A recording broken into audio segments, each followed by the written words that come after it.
Concubine and Bahram.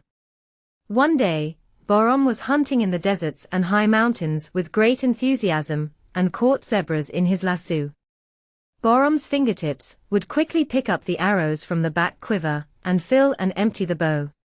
When the zebra's leg and pure wine were ready, all that was needed was to start a fire for grilling.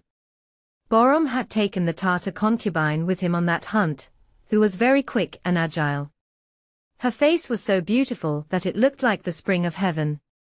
Her hair danced like a field in the wind, and her eyes cast fire of sedition in the garden of Bahram's soul. When she spoke, the sweetness of her speech was like sorbet. When she danced, it was as if a raging river had moved, and the sound of her singing was like nightingales singing. When she took the harp, the birds were mesmerized by her voice, and like thirsty birds, they listened motionless to the sound of her musical instrument. Bahram had asked her to play and dance on this trip to ignite the king's passion for hunting. The music was provided by the concubine, and Bahram's relentless hunting fervor fueled the atmosphere. As a few zebras passed through the desert, Bahram would ride his horse among them, either lassoing them or bringing them down with his arrows. Eventually, Bahram turned to the concubine and said, "Oh, narrow-eyed Tartar, did you observe my hunting prowess?" The concubine replied, "If you can shoot an arrow in such a way that you sew the zebra's hoof onto its head, then your shooting skills will be truly admirable." Bahram attached a ring to the tip of his arrow, and aimed it at the zebra. The arrow pierced through the zebra's ear, leaving the ring dangling like an earring. The zebra instinctively lifted its hoof to remove the ring from its ear. Seizing the opportunity, Bahram swiftly shot another arrow, targeting the unfortunate zebra. The gleam of the king's arrow seemed to illuminate the world as it connected the zebra's horn to its ear. Turning to the Chinese concubine, Bahram asked, "What do you think of my archery skills now?" The concubine replied, "The king's dedication to practice is evident in his mastery of archery. With diligent practice, any skill can be honed to perfection. Through perseverance and practice, anything difficult can become easy. The king's arrow hitting the poor zebra was a result of your previous effort and precision, not solely the king's power." The king was dismayed by this response, as the words cut through him like a sharp axe through a tree trunk. When kings hold a grudge, they are willing to shed blood to satisfy their anger. However, Bahram hesitated, realizing that killing the concubine would tarnish his reputation, and that it was not appropriate for a man to kill a woman, as women are not warriors. Instead, he instructed one of his strong and fearless hunting companions, a warrior officer, to discreetly kill the concubine. Despite her beauty, her seditious tongue posed a threat to the court, and Bahram believed it was necessary to quell this potential unrest promptly.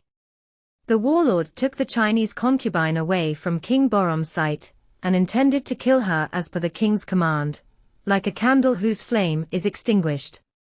The concubine pleaded, saying, "It is not right for you to kill me as I am innocent, and bad karma will come back to haunt you. I have always been the king's special companion, accompanying him during hunting and drinking. It is true that I acted rudely towards the king out of frivolity, influenced by the devil, and the king was angered and wanted to punish me. Please do not rush to carry out the order to kill me. The king's anger is temporary. Wait a few days for it to subside, then inform the king that you killed the insolent concubine. If the king is pleased with this news, there is no need for further discussion, and you may execute me. However, if the king is saddened by my death, you will have avoided the danger, and he will not inquire about me again. Though I am currently powerless, a time will come when I can reward you for your courage and virtue." The colonel decided to ignore the killing order for the concubine, and instead brought her home to provide shelter. On their way back, the general advised the concubine not to mention the king to anyone, and instructed her to say she was working as a nurse if questioned. He assured her that he would handle the situation. They both agreed to keep the incident a secret, allowing the concubine to escape injustice, and the colonel to avoid the king's anger. After a week, when the colonel visited the king, Bahram asked him, "What did you do with that concubine?" The colonel replied, "I gave the moon to the dragon and killed her."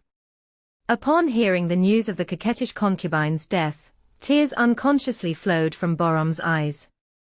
At that moment, the colonel observed the king's sorrow over the concubine's passing and felt relieved. The king, deeply troubled by the memory of the concubine's death, ordered that the colonel be reassigned to the governorship of a remote area, so that he would no longer be in his sight. The colonel accompanied the concubine to the castle for his mission. In the center of the castle, a tall kiosk reached towards the sky, and a beautiful portico was held up by 60 columns. Shortly after the colonel's arrival at the castle, the female cow became pregnant and gave birth to a calf. Each day, the concubine would hoist the calf onto her shoulders, climb the stairs from the courtyard, and carry it to the roof of the house. This became the concubine's daily routine, as she diligently carried the calf with her delicate, silver-like body. She never tired of this task, continuing without fail. 6 years passed, and the calf grew into a sturdy cow, yet the concubine, with her moon-like figure, effortlessly carried the cow on her back to the roof. It seemed that no matter how much weight was added to the cow, the concubine's strength only increased. One evening, as the colonel and the concubine sat in the corner of the porch, the concubine said to him, "Tomorrow, go to the market with the coins you have and buy sheep, rose water, oud, candles and wine. Bring back a feast full of barbecue and wine. When King Bahram comes here to hunt, invite him. Bahram is good-natured, and when he sees that you have invited him to your party, he will not reject your invitation. If everything goes well, things will improve for both of us." The colonel agreed with the concubine's plan, took the coins, and went to the market to purchase party supplies, including chicken, fish, and lamb dishes suitable for the king. He prepared everything and waited for Bahram to arrive. The next day, Bahram went to the area for hunting and passed by the colonel's castle. He saw that the village was prosperous, and was delighted by the beauty of the garden and orchard. Meanwhile, the colonel was at the king's hunting ground to greet him. He kissed the ground as a sign of courtesy and respect, saying, "O kind king, all of this is a result of your generosity to me. This castle is like a sip of wine, a drop from your wine glass. May the flowers in my garden multiply by 200, the bees produce more honey, and the milk of my cows increase due to the good and blessed presence of the king in my citadel." The king appreciated the colonel's honesty and warm invitation, replying, "Let the party be arranged at your place. I will be a guest at your house when I return from the hunting ground." The colonel, showing respect, kissed the ground and went to clean the rust from the mirror, spread the carpet in the porch, and decorated the castle walls with ornaments. When King Bahram returned from the hunting ground and entered the castle, he saw that the courtyard was covered with a carpet. The beauty of it was pleasing to the eye. The king then entered the portico, which was supported by 60 pillars, with a higher arch built on top. The host spared no effort in hospitality, treating Bahram with rose water and syrup. After enjoying the meal, Bahram began to drink wine, and a celebration ensued in the castle. After a few cups of wine, the king regained his composure and remarked, "O host, your mansion within this palace is truly splendid with its trees and the arch that seems to encircle your castle like a lasso. But who will manage this place when you grow old?" The colonel explained, "All the orderliness you see here is not due to my efforts, but to the skill and supervision of a girl who resembles the moon. She is a slender girl who carries a cow on her shoulders every day, climbing the steps of the portico to take the cow to the roof of the castle. The cow I speak of is not a small, thin cow, it is a large cow, almost like an elephant in size, so heavy that it cannot move on its own. Yet this girl effortlessly lifts it over the castle fence, without tiring, even stopping to rest on a step."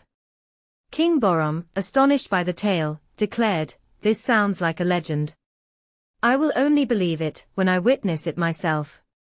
He requested the host to summon the girl to demonstrate her ability, by carrying the massive cow on her shoulder before his eyes. The host then went to the underground of the castle to invite the girl to the king's presence. The silver figure, who had been anticipating this moment, adorned herself with Chinese jewelry, applied kohl to her eyes, wore a gem earring, veiled her face with lace, and carried a cow on her shoulder.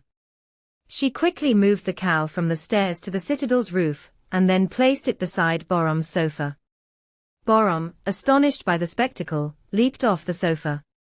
The girl approached King Bahram and spoke with charm and grace. "This feat is my gift to you alone. Is there anyone else in the world with my strength and skill to move this cow from the castle roof to the ground?" The king replied, "Your accomplishment is not solely due to your immense strength, but rather the result of consistent training and years of gradual progress. You have honed this ability to lift this massive cow effortlessly through dedicated practice. As our ancestors wisely said, practice makes perfect." The concubine eagerly awaited such a response and then asked, "Why is it that my ability to carry a heavy cow is attributed to training, while the king's skillful shooting and hunting are considered God-given talents with no relation to training or education?"